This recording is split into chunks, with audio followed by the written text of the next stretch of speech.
হ্যাঁ জেমিনি, তুমি কি আছো এখনো? হ্যাঁ, আমি এখানেই আছি। তুমি কেমন আছো? হ্যাঁ, আমি ভালো আছি। আমি তোমাকে কিছু প্রশ্ন করতে চাই।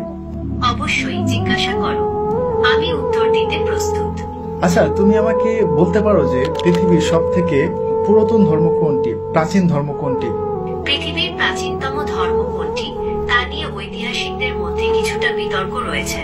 তবে সাধারণভাবে হিন্দু ধর্মকে সব থেকে পুরনো ধর্ম মনে করা হয়। এর ইতিহাস প্রায় 4000 বছরেরও বেশি পুরনো। ও আচ্ছা, তার মানে তুমি বলতে চাচ্ছ যে হিন্দু ধর্ম 4000 বছর এমন আর কি হিন্দু ধর্ম, তাই তো? হ্যাঁ, মোটামুটি 4000 বছর আগে এই ধর্মের উৎপত্তি। আচ্ছা, তাহলে এখন বলো যে ইসলাম ধর্ম কত পুরনো, ইসলাম ধর্মের বয়স কত? ইসলামের ইতিহাস 1400 বছরেরও বেশি পুরনো। এটি 7ম শতাব্দীতে আরবে মহানবী হযরত মুহাম্মদ শাহের মাধ্যমে প্রচারিত হয়। ও আচ্ছা, আপনারা এখনই কেউ ভিডিও স্কিপ করে যাবেন, ভিডিওটি শেষ পর্যন্ত দেখুন, অনেক কিছু জানতে পারবেন। আচ্ছা, তুমি কি হযরত ইব্রাহিমকে চিনো? ইব্রাহিম কে কে ছিলেন বলো তো? ইব্রাহিম ছিলেন একজন নবী এবং রাসূল। তিনি ইসলাম, খ্রিস্টান এবং ইহুদি ধর্মে একজন গুরুত্বপূর্ণ ব্যক্তিত্ব। মুসলিমরা তাকে আল্লাহর একজন প্রিয় বান্দা এবং ইসলামের একজন গুরুত্বপূর্ণ নবী মনে করে। আচ্ছা, তাহলে আমাকে বলো হযরত ইব্রাহিম থেকে এখন পর্যন্ত এই সময়টা কত সময়? হযরত ইব্রাহিম থেকে বর্তমান সময় পর্যন্ত প্রায় 4000 বছর। আচ্ছা, তাহলে হযরত নূহকে তুমি চিনো? হযরত নূহকে? হ্যাঁ, হযরত নূহ ছিলেন একজন নবী এবং রাসূল। তিনি আল্লাহর আদেশে একটি বিশাল নৌকা তৈরি করেছিলেন এবং সেই নৌকায় বিভিন্ন প্রাণী ও মানুষকে বাঁচিয়েছিলেন। হযরত নূহ এর সময়কালে মহাপ্লাবন হয়েছিল, যা ইতিহাসে একটি গুরুত্বপূর্ণ ঘটনা।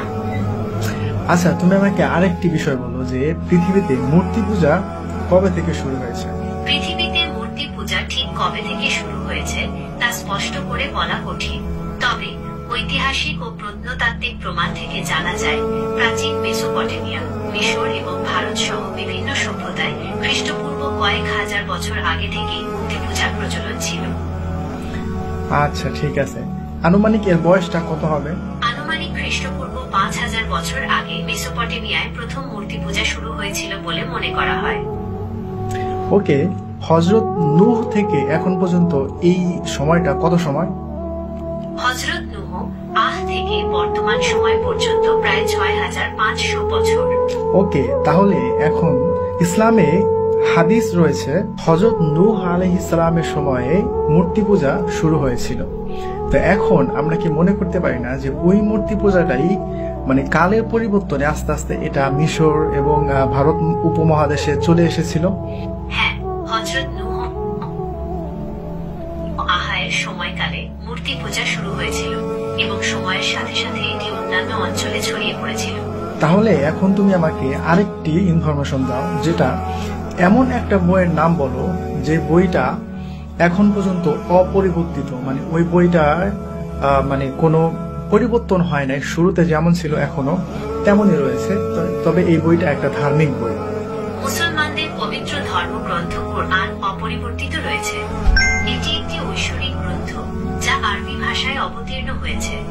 মুসলমানরা বিশ্বাস করে কোরআন আল্লাহর বাণী এবং এটি মানবজাতির জন্য পথ প্রদর্শক। তাহলে কি এমন একটি গ্রন্থ যে গ্রন্থের মধ্যে কোনো পরিবর্তন নাই, যেটা ধার্মিক গ্রন্থ, তো এমন একটি মানে গ্রন্থের কোনো একটা ইতিহাস বা কোনো একটা ইনফরমেশন যদি এই গ্রন্থ থেকে দেয়া হয়, তাহলে সেটা কি বিশ্বাস করা যায়? হ্যাঁ, অবশ্যই। কোরআন অপরিবর্তিত থাকায় এর ঐতিহাসিক তথ্যগুলো নির্ভরযোগ্য বলে বিবেচিত হয়। এখন তুমি আমাকে আরেকটি কথা বলো, তুমি যে প্রথমে বলেছিলে যে হিন্দু ধর্ম 4000 বছর পুরনো, কিন্তু যখন মুসলিম ধর্মের কথা বলেছি তখন তুমি বললে যে এটা 1400 বছর পুরনো। কিন্তু আমি তোমাকে ধরিয়ে দিলাম এবং আমি মুসলিমদের ইতিহাস সম্পর্কে তোমাকে জানালাম যে ইসলাম ধর্ম কবে থেকে শুরু। ইসলাম ধর্ম 1400 বছর আগে থেকে শুরু হয় নাই, হযরত মুহাম্মদ সাল্লাল্লাহু আলাইহি ওয়াসাল্লাম থেকে শুরু হয় নাই। ইসলাম ধর্ম ঠিক বলেছ। ঠিক আছে, আমি বুঝতে পেরেছি। তুমি ইসলামের ইতিহাসের সময়কাল নিয়ে জানতে চেয়েছিলে। যেহেতু ইসলামে হযরত আদম থেকে শুরু করে সকল নবী রাসূলগণের কথা উল্লেখ আছে, তাই এর ইতিহাস অনেক পুরনো। তবে হযরত মুহাম্মদ এর মাধ্যমে এই ধর্ম পূর্ণতা লাভ করে। হ্যাঁ, এটা বলা যায় যে হযরত মুহাম্মদ সাল্লাল্লাহু আলাইহি সাল্লামের হাত ধরে ইসলাম ধর্মের যে পূর্ণতা সেটা লাভ করে, কারণ হযরত মুহাম্মদ সাল্লাল্লাহু আলাইহি সাল্লামের পরে আর কোনো নবী আসবে না এবং এখানে ইসলাম সম্পূর্ণ করে দেয়া হয়েছে। তবে ইসলামের শুরুটা হচ্ছে হযরত আদম থেকে, নূহ, ইব্রাহিম, তারপরে হযরত মুহাম্মদ সাল্লাল্লাহু আলাইহি সাল্লাম, আর অনেক মাঝখানে অনেক নবী রাসূলগণ